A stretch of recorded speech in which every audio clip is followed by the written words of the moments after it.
Students, HRM में आज का मेरा टॉपिक है that is grievances and redressal.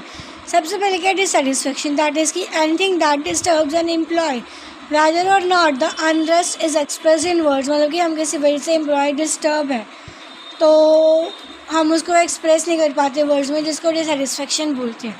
Complaint, a spoken or written dissatisfaction brought to the attention of supervisor or shop steward in charge. That is कि अगर हम बोल के बता रहे हैं कि हम इस चीज़ से सेटिस्फाई नहीं है, उसको हम कंप्लेंट बोलते हैं। और a complaint that has been formally presented to manager, representative और द यूनियन ऑफिशियल, तो उसको हम ग्रीवियंस बोलते हैं। दैट इज़ कि अगर हम फॉर्मली प्रेजेंट कर रहे हैं ना अपनी डिससेटिस्फेक्शन को या कंप्लेंट को, तो उसको हम ग्रीवियंस बोल रहे हैं। तो उसकी प्रॉपर डेफिनेशन क्या ग्रीवियंस की, that is as an complaint of one or more workers with respect to wages, allowance, conditions of work and interpretation of service conditions covering such as areas as overtime, leave, transfer, promotion, seniority, jobs, assignment, termination of services। मतलब कि इसकी definition में क्या बोला कि हम complaint कर रहे हैं, अगर एक या एक से ज़्यादा वर्कर कंप्लेंट कर रहा है ना वेजेस के बारे में, अलाउंस के बारे में, कंडीशंस के बारे में, सर्विसेज के बारे में, या फिर कंडीशंस के बारे में, जैसे कि ओवर टाइम कर रहे हैं तो पैसे नहीं मिल रहे, लीव है तो उसके पैसे ज़्यादा कट कर रहे हैं, ट्रांसफ़र नहीं मिल रहा, प्रमोशंस हो रही है, सीनियरिटी, तो मतलब ऐसी चीज़ों में अगर हम कंप्लेंट कर रहे हैं तो उसको हम ग्रीवियंस बोल रहे हैं। Grievance is a formal dispute between employ and management on conditions of employment. ठीक है, ग्रीवियंस के are complaints that have been formally registered in accordance with grievance procedure. Formally register की जाती है। ठीक है, डिससेटिस्फैक्शन और फीलिंग ऑफ इनजस्टिस है, जहाँ पे एक एम्प्लॉयमेंट सिचुएशन को कनेक्ट किया जाता है ताकि वो प्रॉपर्ली मैनेजमेंट में अटेंशन दे सके, मतलब अच्छे से काम कर सके। फीचर्स का ग्रीवियंसेस क्या है कि वो डिससेटिस्फाई है, वो अच्छे से काम नहीं कर पा रहा है, उसको प्रॉपर्ली उसकी कंप्लेंट्स है नंबर ऑफ जिसको फुलफिल नहीं की जा रही, सुना नहीं जा रहा। Dissatisfaction must arise out of employ, not due to personal reasons की वजह से नहीं होता, ये कंपनी की ही प्रॉब्लम्स की वजह से होता है। ठीक है, डिस्कन में भी वॉइस और इनवॉइस कई लोग मतलब एक्सप्रेस करते हैं, कई एक्सप्रेस नहीं करते। डिसकंटेनमेंट में arise out of real and imaginary reasons भी हो सकते हैं। ब्रॉडली स्पीकिंग बोले तो नोटिसेबल एंड ट्रेसेबल है to real and perceived non fulfilment of one's expectation, कि हम उसकी एक्सपेक्टेशन को फुलफिल नहीं कर पा रहे।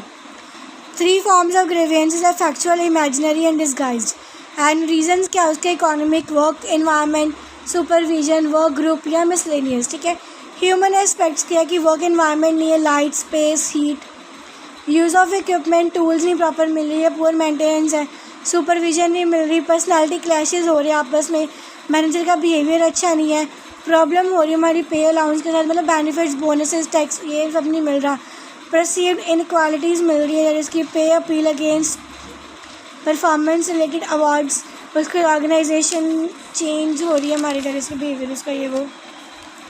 टाइप्स ऑफ ग्रीवियंस आते सबसे पहले आते हैं इंडिविजुअल ग्रीवियंस, कि अगर सिंगल पर्सन जाके कंप्लेंट कर रहा है ना या वायोलेट कर रहा है अपने राइट्स को, तो उसको हम बोलेंगे इंडिविजुअल ग्रीवियंस। और सेट कलेक्टिव एग्रीमेंट और लॉ और बाय सम अनफेयर प्रैक्टिस, कोई अनफेयर प्रैक्टिस हो रही है, डिसिप्लिन डिमोशन हो गया, क्लासिफिकेशन डिस्प्यूट्स हो गई, या डिनाइल ऑफ बेनिफिट्स नहीं मिल रही। ग्रुप ग्रीवियंस के दैट इसकी नंबर ऑफ पीपल इकट्ठे जाके कंप्लेंट कर रहे हैं ना, या एक डिपार्टमेंट प्रॉपरली कंप्लेंट कर रहा है जाके, तो उसको ग्रुप ग्रीवियंस बोलेंगे। एग्जाम्पल है डिपार्टमेंट और a shift that has been affected by same way and at the same time by an action taken by manager. मतलब कि हमारे डिपार्टमेंट में कोई इफेक्ट पड़ रहा है उसी टाइम पे जिस तरीके से उसने कोई डिसीजन लिया गया। ठीक है, या फिर क्या हो रहा है, एग्जाम्पल में क्या बोला है कि एम्प्लॉयर क्या कर रहा है, रिफ्यूज़ कर रहा है कि वो नाइट शिफ्ट नहीं करेगा, या फिर आफ्टरनून के बाद काम नहीं करेगा, फिर उसके कॉन्ट्रैक्ट में ये सारी चीज़ें नहीं थी, तो लोग जाके क्या कर रहे हैं, ग्रीवियंस कर रहे हैं, कंप्लेंट कर रहे हैं। पॉलिसी ग्रीवियंस में क्या बोल रहा है कि यूनियन कंप्लेंट कर रही है ना जब, that an action of management, कि अगर उसकी डिमांड्स को फुलफिल नहीं की गई, फेलियर हो गई, या फिर रिफ्यूज़ल कर दिया उसके एग्रीमेंट्स को, प्रॉपरली काम किए नहीं किया गया, एग्रीमेंट के अकॉर्डिंगली काम नहीं कर रहे, तो उसमें हम पॉलिसी ग्रीवियंस बोलेंगे। एग्जांपल, मैनेजर ने अगर कोई असाइन किया है कि हमने डे शिफ्ट करनी है, तो उसको अगर बोलेगा कि वो ऑफ शिफ्ट पे भी काम करेगा, तो इसमें पॉलिसी यूनियन आ जाती है। ठीक है, इफेक्ट ऑफ ग्रीवियंसेस, ग्रीवियंस का इफेक्ट क्या पड़ता है प्रोडक्शन में, जैसे प्रोडक्शन कम हो जाती है, लो प्रोडक्टिविटी हो जाती है, वेस्टेज हो जाती है, कॉस्ट ऑफ प्रोडक्शन बढ़ जाती है हमारी। एम्प्लॉयज़ में क्या इफेक्ट पड़ता है कि लोग छुट्टियां करनी शुरू कर देते हैं, रिडक्शन हो जाती है level of commitment, increase in accidents हो जाती है, मतलब शो करते हैं ऐसे, reduce level of employ morale, motivated नहीं होते अब वो काम करने में। ठीक है, और मैनेजर्स पे क्या फ़र्क पड़ता है, दैट इज़ कि वो प्रॉपर्ली सबॉर्डिनेट और सबॉर्डिनेट के बीच में आपस में उनके रिलेशन अच्छे नहीं है, जिसकी वजह से वो क्या मशीनरी या फिर लोग जो अच्छे से काम नहीं कर पा रहे, इंडस्ट्रियल पीस नहीं मिल पा रहा, उसको मेंटेन नहीं कर पा रहे। बेनिफिट्स क्या मिलता है अगर हम प्रोसीजर को हैंडल करते ग्रीवेंस का, तो वो इनकरेज करते हैं एम्प्लॉय को कि वो अपने फेयर और रिप्रेजल को इन्हांस कर सके, उसको बता सके, ठीक है, अपने फेयर और speedy means of dealing of मतलब प्रॉपर्ली वो अच्छे तरीके से अपने ग्रीवेंसेस के साथ डील कर सके, प्रिवेंट्स माइनर डिसएग्रीमेंट्स जो भी हो रहे हैं उनको अच्छे से प्रिवेंट कर सके, डिस्प्यूट्स को सीरियस कंडीशन पे लेके सॉल्व कर सके, सेव्स एम्प्लॉयर का टाइम और उनको एम्प्लॉयर का जो टाइम है उनको मनी को एज ए सॉल्यूशन सॉल्व किया जाए। It helps in building organisation climate based on openness and trust, properly उनके बीच में कोऑपरेशन और ट्रस्ट होनी चाहिए, ठीक है। उसके बाद ग्रीवेंस हैंडलिंग के ऑब्जेक्टिव्स क्या, to enable employer to air his grievance, मतलब प्रॉपर्ली वो बता सके, क्लैरिफाई कर सके नेचर ऑफ ग्रीवेंस की ये हमारी प्रॉब्लम है, इन्वेस्टिगेट करना कि एक बंदा किस वजह से डिससेटिस्फाई है, obtain where possibly a speedy resolution to problem, मतलब अच्छे से उसकी प्रॉब्लम का सोल्यूशन निकालना है, टू टेक अप्रोप्रिएट एक्शंस लेने हैं, उसको इंश्योर करने कि उसके प्रोमिसेस को ध्यान में रखा जाए, प्रॉपर्ली किया जाए, ठीक है। इन्फॉर्म करना है एम्प्लॉय को कि उसके राइट्स और वॉइस ये वो ये चीज़ के ऊपर या नेक्स्ट प्रोसीजर में ये फॉलो करके वो ग्रीवेंस कर सकता है। की फैक्टर्स क्या, ग्रीवेंस रेड्रेसल प्रोसीजर के fairness, facilities for representation, procedural steps and promptness. Discovery of grievance में क्या है, ऑब्जर्वेशन, मतलब हम कैसे ग्रीवेंस फाइंड आउट कर सकते हैं, ऑब्जर्व करो, ग्रीवेंस का प्रोसीजर फॉलो करो, ग्राई बॉक्सेस है हमारे पास, ओपन डोर पॉलिसी है, एग्जिट इंटरव्यू है, ओपिनियन सर्वे है, ठीक है। उसके बाद इंडिविजुअल और कलेक्टिव या ग्रुप ग्रीवेंस में क्या बोला है, it is important to make distinction between individual grievance and group grievance, मतलब कि एक बंदे अकेले की कंप्लेंट है या फिर पूरे ग्रुप की ग्रीवेंस है जिसको हम इम्पॉर्टेंट है पहले तो हमने उसको सॉल्व करना, फाइंड आउट करना कि एक बंदे की प्रॉब्लम की वजह से हो रहा है ग्रीवेंस या फिर सब लोगों को सेम ही चीज़ से प्रॉब्लम हो रही है। If issue involve relate to one or few individual employees it needs to be handle to grievance procedure, अगर वो 2 से ज़्यादा लोगों के बीच में ग्रीवेंस है तो प्रॉपर्ली मतलब प्रोसीजर फॉलो किया जाना चाहिए, जनरल इश्यूज़ को, पॉलिसी इम्प्लीकेशंस को प्रॉपर्ली फॉलो किया जाए, प्रॉपर्ली देखा जाए हर एक चीज़ को, ठीक है। ग्रीवेंस प्रोसीजर के अंदर इसकी कांसिलेशन, आर्बिट्रेशन एंड एडजुडिकेशन हो रही है, जिसमें टॉप मैनेजमेंट है, मिडल मैनेजमेंट हो रही है, सुपरवाइजर्स हो रही है, या फिर यूनियन प्रेसिडेंट है हमारे पास, यूनियन ऑफिस या फिर यूनियन शॉप डिपार्टमेंट्स है जो क्या करेंगे, एग्रीव कर रहे हैं एम्प्लॉय को। डिस्प्यूट सेटलमेंट मशीनरी में क्या बोला कि डिफरेंट मैथड्स है सेटलमेंट करने के ताकि इंडस्ट्रियल डिस्प्यूट्स ना हो सके, जो कि इसमें बताया गया है 1947 में, nursing conciliation, arbitration and adjudication perform की जाए ताकि हम अच्छे से अपने ग्रीवेंसेस को सॉल्व कर सकें। तो सबसे पहले क्या आता है कॉन्सिलेशन, जिसमें क्या बोला है, the government appoint, that is की सेंट्रल या गवर्नमेंट या स्टेट जो भी गवर्नमेंट है अपॉइंट करेगी conciliation officer who are usually officials of state labour department or officials of ministry of labour government of India, मतलब कि ये जो लोग हैं वो देखेंगे ये सारी चीज़ों को। Appointed for particular geographical area के लिए प्रॉपर्ली एक ऑफिसर अपॉइंट किया जाएगा।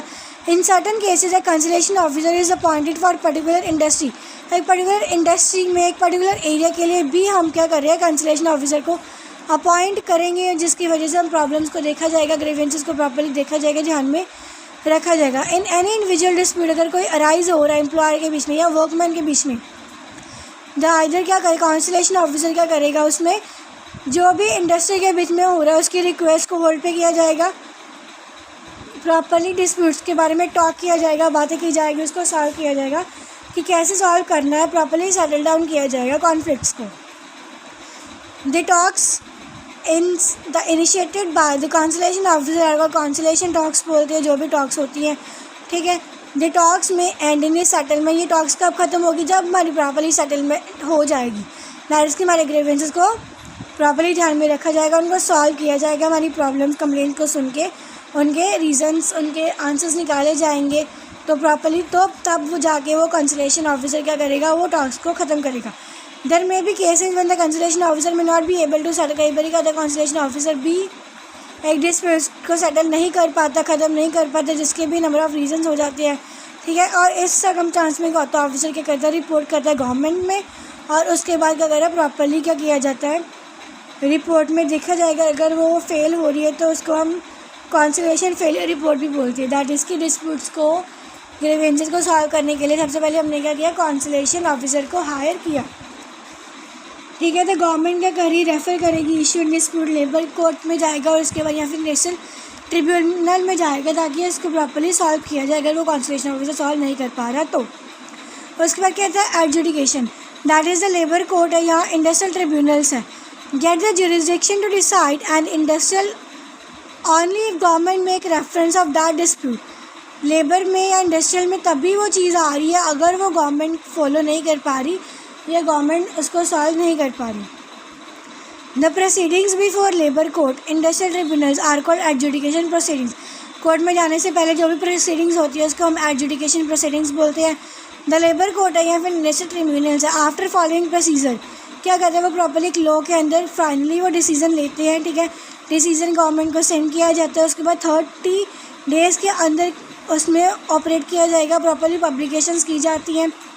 ठीक है, however any one of the can challenge the decision by means of right petition before high court. High court में जाने से पहले वो 30 डेज़ के अंदर कुछ भी क्या चैलेंजेस अगर कोई नहीं है तो प्रॉपर्ली उसके ऊपर भी डिसीजन लिया जाएगा। ठीक है, वो लिखा जाए हाई कोर्ट में जाने से पहले। और उसके बाद क्या, आर्बिट्रेशन है की parties agree that the issue and dispute between them should be settled by referring the issues for arbitration. That is की आर्बिट्रेशन के तरीके से अगर हम पार्टीज एग्री कर जाते हैं कि हम इस तरीके से सॉल्व कर लेते हैं अपने इश्यूज़ को, तो वो प्रोसेस को आर्बिट्रेशन बोला गया। दैट इज़ की वो क्या कर रही है, सेलेक्ट कर रही है the person who should arbitrate the issue. That is the arbitration, मतलब कि पार्टीज क्या करिए आपस में सेलेक्ट करेगी या पर्सन के आपस में क्या करेंगे, डिस्प्यूट्स को सेटल डाउन करेंगे या सॉल्व आउट करेंगे। ठीक है।